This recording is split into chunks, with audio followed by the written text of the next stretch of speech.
বলে ভালোবাসবে তুমিও বলে দাও ভালোবাসবে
নৃত্যানুষ্ঠান আমরা দেখতে পেলাম।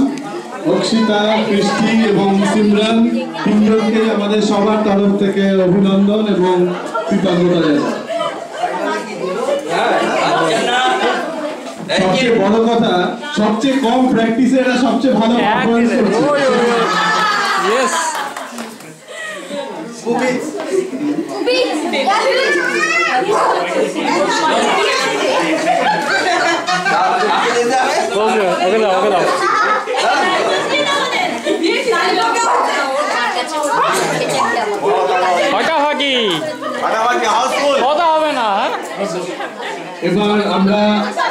এবার আমরা রিক